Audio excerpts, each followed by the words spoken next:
Hi again, everybody. This is Hank Zona of the Grapes Unwrapped, coming to you tonight from Astoria, Queens, on 31st Avenue between 34th and 5th Street. We're right outside of the Zenon Taverna, which is a restaurant that features the food and wine of Cyprus, and that's what we're going to talk about tonight. Cyprus has a really rich history, really rich history, period, but any place that has a rich history also has a rich history in wine.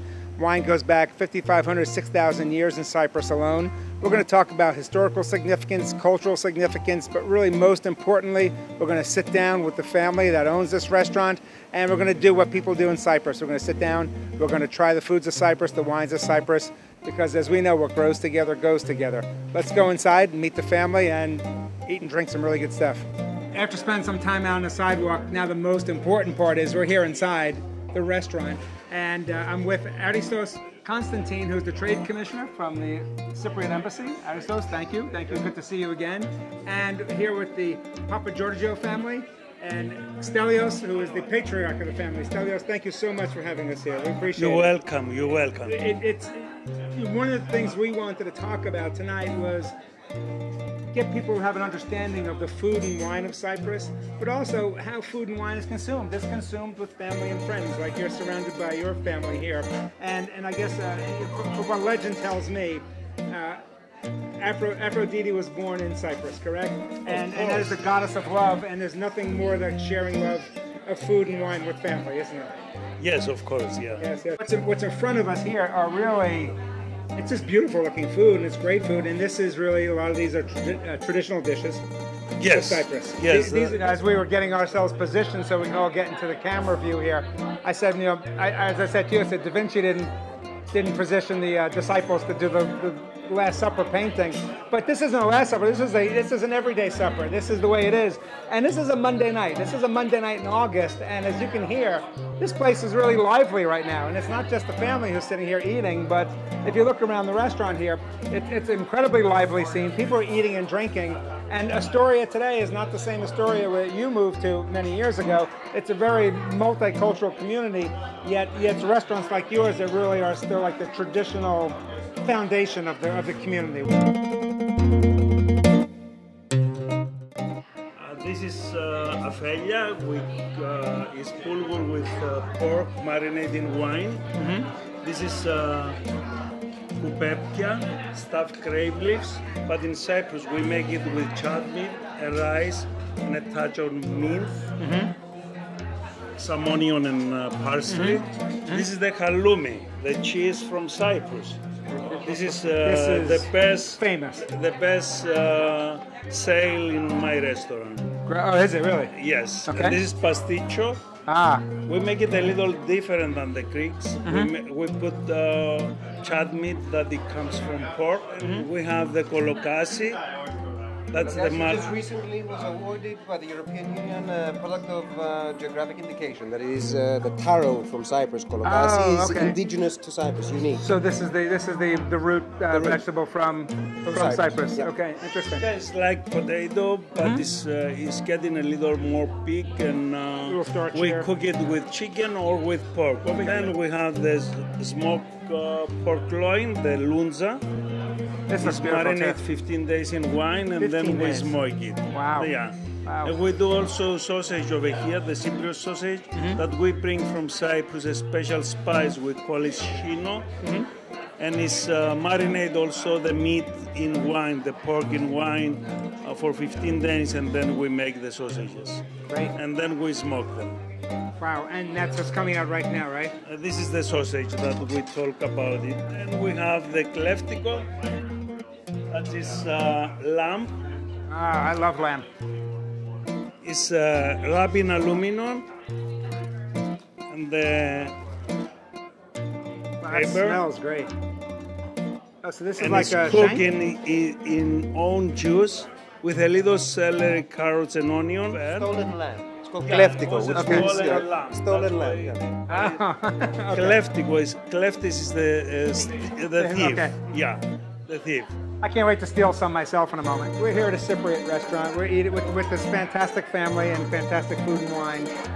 Tell us what Cyprus is. Explain to people who don't really know their geography well or their history well. If you just give us a little thumbnail sketch on the country. Oh, you're asking for a lot. If you want, 30 seconds. Well, I know with you, I know it's. Well, first of all, geographically, where are we located? We're in the southeast Mediterranean, essentially at the crossroads, and it's important. Our location has a lot to do with our history and our culture, because Cyprus is located at what is essentially the crossroads of three continents. All right, Europe, Africa, and Asia. That was really a route in the whole, and really along the trade lines for centuries. I mean, we've been conquered by more times than I could personally count since antiquity. But nonetheless, throughout history, we've always maintained our Hellenic character and our origin, and it has been things like, and you can see the influence, whether it's from the Byzantine Empire or even, to a certain degree, from when we were under Ottoman occupation. You can see the influences in our food, the cuisine, and as you said, the wine. In particular, when it comes to Cyprus, is part and parcel of who we are. It's our identity. Right. So it's not just a product looking to be exported. Right. It's, connected to the fabric of the community and the people and our history and our culture. Exactly. It's historic. It's part of the culture. It's connective.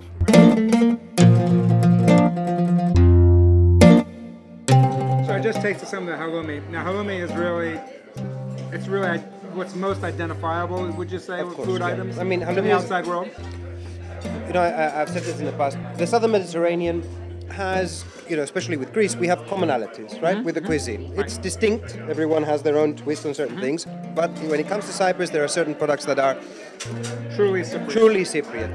One of those items, one of many, is halloumi. Perhaps the most well-known of the Cypriot products, truly identified with who and what we are. And it's something that's been made in Cyprus for bygone centuries, lost in antiquity as to when it started. And sheep milk? It is primarily sheep's and goat's milk. Okay. All right. Occasionally, it's allowable for a small percentage of cow's milk, but for the most part, traditionally, was a sheep and goat's blend.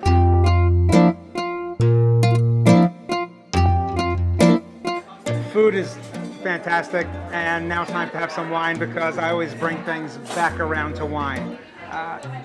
Aristos, tell me, what are we drinking here? We're drinking Chakkas, who is the winemaker, Vambagada. Vambagada is the vineyards are in Paphos, and Vambagada is essentially the Maratheftico grape varietal, which is an ancient grape, right? It is, and I'll tell you a little bit about its history. But it's referred to as Vambagada locally, and that's the name of the wine, given that from where it's grown, where the grapes were grown. It's a very interesting variety. It's unique to Cyprus. Many have referred to it as the great-grandfather of Cabernet, simply because Cyprus is one of the few countries in the world that was not affected by the vine lice, by phylloxera, which means that the vineyards in Cyprus are the traditional, the original vine stocks. The rootstock, yep. Right, the rootstock is, you've got vines that are 100 years old plus. And for just to explain one thing, for people who don't know what phylloxera is, if you think about, if you have a garden at home, the phylloxera really is aphids, very similar to aphids that you get in your own garden, except it really wiped out a lot of big winemaking regions, including France, Bordeaux, in Spain, and Bordeaux, yep. and apparently a lot of the replanting and the restocking in France were from vine clippings from Cyprus. Yep. So now we need to drink some. Now, I have to have my lesson again. When we're toasting, we say Stiniamas. Stiniamas. Stiniamas. Stiniamas.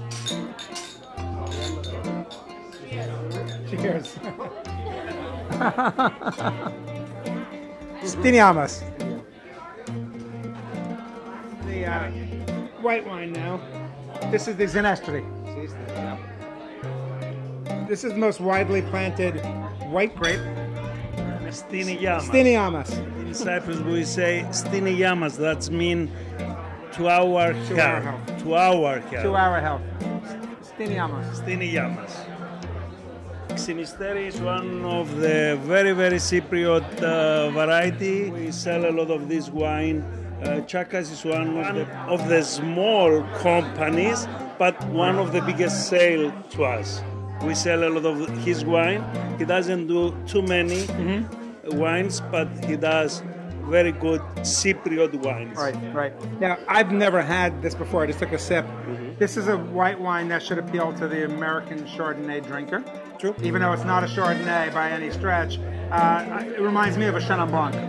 In a way, even a Riesling, perhaps. And so, which to me, right off the bat, that tells me this is a very food-friendly wine, which makes sense, right? Because we're in this culture. The wines are not something you're going to sit around drinking while you're watching TV at night. Wines are something that are on your table when you're having your meal. Absolutely right.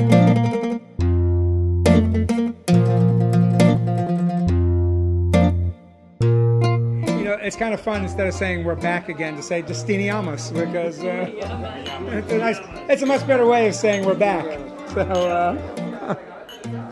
And what are we toasting with now? I first was exposed to wines of Cyprus at Le Bernardin. For dessert one night, they said to me, "We've got this really interesting wine from Cyprus." Yes, you're right. You're absolutely right. And they said we have dessert wine from Cyprus, and you should try it. And it's called Commanderia. So I tried it, and I thought it was great because it has a lot of those fortified wine, port-like flavors, without having the heaviness of it. There's lots of different layers to it, lots of nuance to it. It's not a simple, straightforward sort of a glass of wine.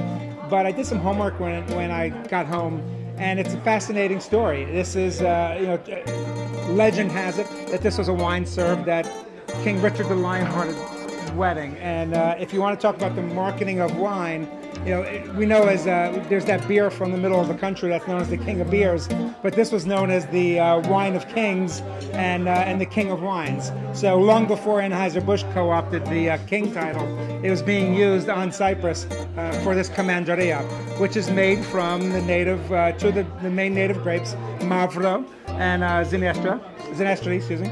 And what's really remarkable is this is a bottle of wine that has this incredible tradition. If you look at that label, part of its name comes from the fact that the Knights Templar, for all you medieval buffs out there, were this is real life Game of Thrones stuff here.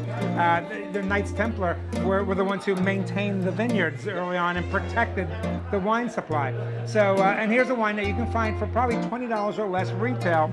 That's made in this remarkably long, labor-intensive process, and it's delicious. So, Stiniamos, before we discuss. Now, I know I've said this before. I love what I do. Now, if you were to be sitting here right in front of me or right near me to see what's in front of me here, this stuff is just beautiful. The food is beautiful, but now it's like dessert. Dessert's right in front of me, and it's within reach, and I'm going to reach it and taste it in a moment. But Elena, you got to tell us what's here first, okay? Strictly Cypriot dessert, and they're called daktila. We translate them as lady fingers because fingers sounds funny and men's fingers doesn't sound funny. Yeah, not these, no, yeah. No. So what these are, it's homemade phyllo that's rolled out thinly, and on the inside. Not waiting. And that's how you eat them. On the inside, you have crushed almonds, cinnamon sugar, and a splash of rose water. And a part of the Middle Eastern influence on the island, and something that you find continuously in Cyprus, is the flavor of rose. In our desserts, there's a rose drink that you can have. It's just a very commonly used flavor. We use rose water, we have rose syrup. So in this dessert, the rose is more of an aftertaste. You get the cinnamon, you get the almonds, and then you get a little touch of something floral, and you're like, wow, that's very refreshing. Right. This has been, I've eaten like a king and I drank like a king tonight, so I think it's probably appropriate to finish our night with one more. Stiniamos, and with our Commanderia. I want to thank the Papa Giorgio family and so much for having us here. You were fantastic host. I felt like I was in your home because I was. This place is a part of you. Thank you so much for having us, and I also want to thank Aristos for arranging this. We just met a few days ago for the first time. We had an interesting conversation. You set up this meeting immediately. You knew exactly what it was we were trying to achieve with our little video shoot here tonight. Thank you so much for having us. No, thank you for coming. Thank you for your interest. Thank you for doing this. And Thank you, Stelio, as always. Nice together. Thank you. Aristos, why don't you take this out here with our last toast? The last toast to Cyprus, and to all those who love her, and to all those who want to get to know her. Luckily, you've got the wines, you've got the food, you don't actually have to go, but you're always welcome if you do.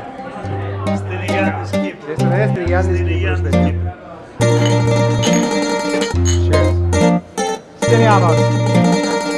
This is Hank Zone from the Grapes Unwrapped. We'll see you next time.